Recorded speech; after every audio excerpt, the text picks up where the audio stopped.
Hello everyone, this is my review of the Stanley Quencher cup tumbler.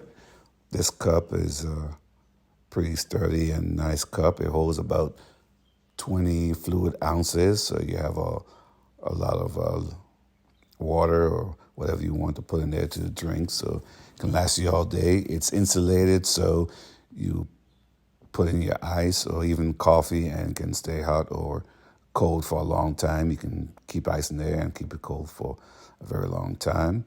It has a straw that reaches all the way to the bottom and sticks out, so it's easy to suck up your fluids and get every last drop out of it.